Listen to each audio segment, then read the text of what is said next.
On this channel, Ashley in Africa, I talk about my experience moving, living, and doing business here on the continent of Africa. And while I am very aware that Africa is a continent, not a country, there are many similarities culturally, societally, socially, that are present in many of the African cultures, many of the African countries. But there are things that are very different. And in this video, I want to talk about the economic differences that I noticed when I was in South Africa. So the economic differences between Tanzania and South Africa. So welcome to the channel. My name is Ashley, and on my channel, as I mentioned, I talk about my experience of moving, living, and doing business here on the continent of Africa. I share my experience of love, motherhood, and entrepreneurship. And in this video, I want to talk about the economic differences. A lot of people in the comments are, let me not say a lot. Some people in the comments say, Africa is it's a continent, it's not a country, it's not the same. And no, it's not the same. There are many similarities, but there are many differences. And those are the differences that I want to talk about today, the economic differences. So I do have some notes. I want to make sure that I address them. And it's Friday in Dar es Salaam. So on this day, I live right across the street from a football field, and there's a school, and Friday is like their field day. So you may hear some children laughing, screaming, playing. And my dada is here also, taking care of us, taking care of the home. So you may hear her in the background, making sure everything is tidy. So bear with me. But the first economic difference that I want to highlight is the development.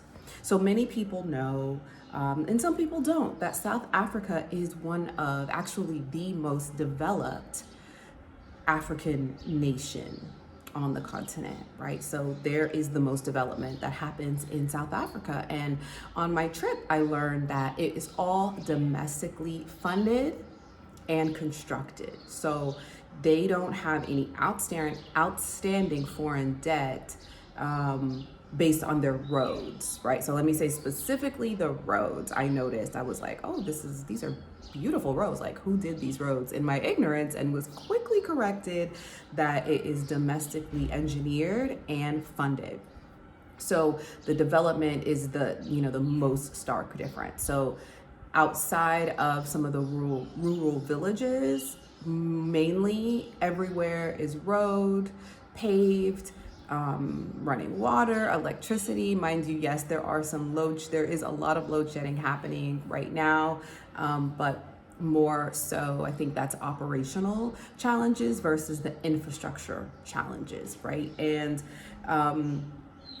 buildings, malls, housing complexes. I mean, the development is probably one of the biggest differences. And development, on one hand, gives opportunity for, city dwelling, city living, more people coming to an area. But then on the other side, the lack of development just provides for different levels of opportunity, foreign investment, and just, I think, also a slower pace of life. So I live in Dar es Salaam, which is the highest, most densely populated city, but I don't necessarily live in the city.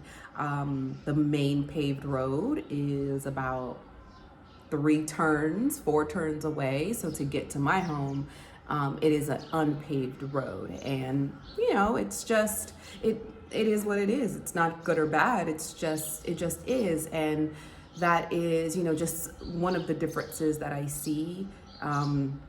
That I saw initially, right? One of the initial differences that I noticed. And yeah, into that, again, domestically owned infrastructure. South Africa owns a lot of its development. It is domestically engineered and owned. So I do know that about the roads. I'm not so clear about the energy in the water system, but let me know in the comments if I'm pretty much on the right track. It seems like South Africa owns its infrastructure and has less outstanding foreign debt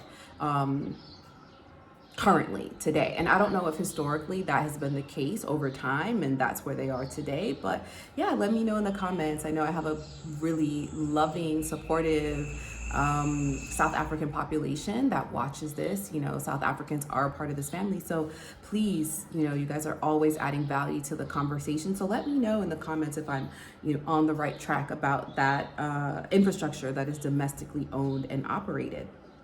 The next difference I noticed was industry.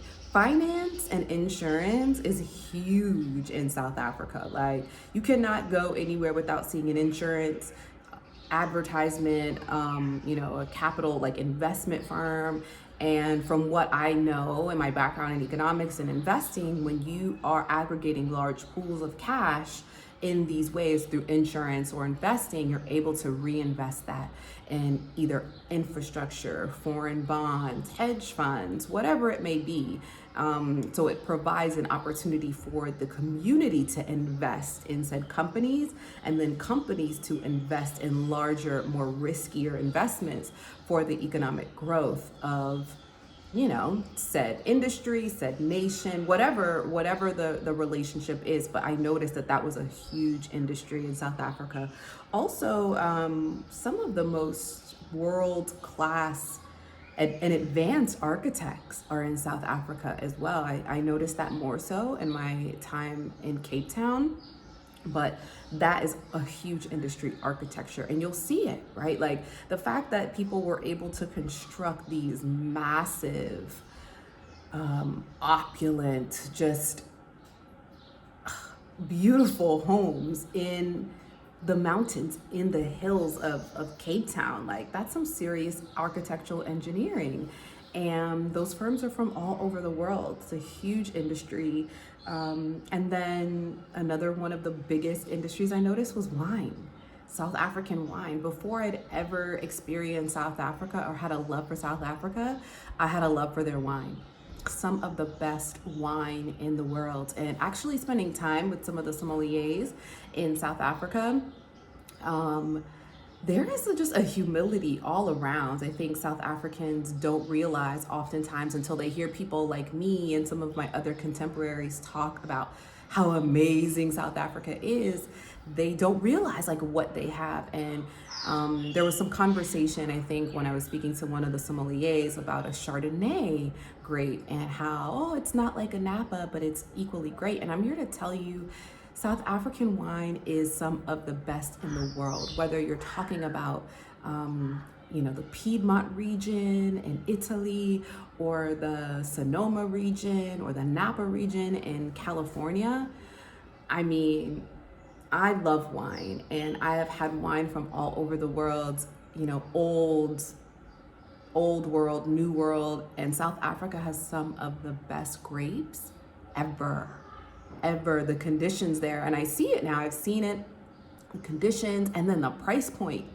So I'm not saying that so you can start raising the prices, but if you must, because when it compares to some of these other more well-known wine regions, quite frankly, there is no comparison. South Africa, in my opinion, leads the charge in the food and wine space. Globally, and then just the cultural experience. South Africa is doing it. Like, it's doing it. So as you can tell, I'm really excited about wine, and I'd love to get into that space, just if not just for the perks of wine tasting, right? So yeah, there's that. The next economic difference that I noticed between Tanzania and South Africa was the growing middle class. So the middle class here in Dar es Salaam is, it's pretty small. And that's coming from people that are in the middle class. There is a road here in Dar es Salaam that is Bagamoyo. And if you live on the east side of Bagamoyo, you're more likely to be in that said middle class. Now, there is another road on the east side of Bagamoyo, which is like Africana. And again, if you live on the east side of that, then, that's even more, of an upper echelon, an upper class. But that road, Bagamoyo, is known to really separate kind of said neighborhoods. Now, it's not necessarily true for all neighborhoods, because there are some beautiful neighborhoods with, gorgeous homes on the west side of Bagamoyo as well. But if you look on a map, you can see kind of how small a slither of that is, and that is said to be where the majority of the middle class in Tanzania live. And, you know, in comparison to South Africa has one of the largest and the fastest growing middle class on the continent, right? So there are many more neighborhoods all over South Africa in all of these different cities and countries with Black Africans that are thriving, that are growing in wealth, that are growing in enterprises, entrepreneurship, growing businesses, seeing more financial success. And that's happening, right? So that was a big difference economically. And so while Tanzania is one of the fastest growing economies, not only on the continent, but in the world, you're seeing that as far as their ability to implement and invest in industry, invest in manufacturing, invest in exporting and logistics, where South Africa has done a lot of that work, and now the population is starting to thrive from that. And so again, there are a lot of challenges in that space, but that was the biggest thing, you know, that I noticed, right, was the middle class. And so let me know in the comments, South Africans, if you understand what I'm saying, if that makes sense, or, you know, Tanzanians, like, if that makes sense as well. I know, again, one of the other major economic differences that you notice is in South Africa, they talk a lot about unemployment. It's one of the highest unemployment rates. And while you also have one of the highest and fastest growing middle class groups, there's also this like looming, you know, kind of statistic of under and unemployment. One of the things that I noticed in Tanzania is a large community of entrepreneurship. And it's not really labeled that, right? Like, people have been trading in Tanzania for centuries. And, you know, when you sit down and talk to people about their families and their history, a lot of them come from, you know, farmer families, fisherman families, craftsman families, wood making, you know, construction builder families, like that. This is an entrepreneurial environment. And so while, you know, I don't feel like it's common. I've never really seen a homeless person ever. I'm not saying that it doesn't exist, but I've never seen it. You are seeing, you know, you see kiosk after kiosk, shop after shop, store after store, even if they're selling the same things, of people that are self-enterprising. They have their own businesses, they're selling, they're trading their fruits and vegetables, they're doing hair, they have barbershops, they're working, they're enterprising here. And so the conversation around unemployment is really more so existent in the college graduate community, right? So you have people going to school and not getting jobs. But then there are so many people that are self-enterprising. So the idea is get you a hustle, right? Like, have a hustle, have a business, be self-enterprising, because that economic stability, you know, doesn't depend on another corporation coming and picking you, you know, out of the pot. So that was one of the biggest differences that I noticed. While in South Africa, they talk a lot about unemployment, and here it's not really talked about because everybody is doing business. The last biggest economic difference that I noticed between Tanzania and South Africa is the diversity. You know, South Africa has the largest group of Africans, foreign Africans. So let me rephrase that. South Africa has the largest group, melting pot of Africans from all over the African continent living in South Africa, right? They also have one of the largest Indian communities outside of India. And they also have one of the largest European groups outside of Europe. South Africa is a diverse country, also known as the Rainbow Nation, and it works for them. And, you know, in Tanzania, I do see, you know, there's a really large community of Indian, let me not say it's not Indian, it's Arabic, and I don't even know if that's right, but I was gonna say it like that, the Arab. There is a large group of Turkish people here, and there are some German, you know, some Europeans kind of up towards Arusha and the Kilimanjaro mountain region, but it's not as diverse as South Africa. And, you know, one of the things that I want to address on this channel is, you know, when we're coming from the West, we have this perspective that we want to come to Africa and we want to be around our own and we want this experience. And yes, everyone's experience and their desires to have said experiences are valid. And we also should have courtesy and consideration for those that have an interest in having another experience. And, you know, the world in this global economy that we live in represents so many different cultures and dynamics. And I want to talk about, you know, in the next video, I'm going to talk about the 5 things, most important things that you should know about BRICS, which is the most powerful economic alliance of our time, and how that is going to impact our global economy. And so having awareness of a global economy, different cultures, different religions, for me and for my family is something very important, as I am a constant learner and study of economic trends and different cultures and the globalization of, you know, industries and said reserve currencies. Like, these are things I'm interested in, so I want to expose my children to that.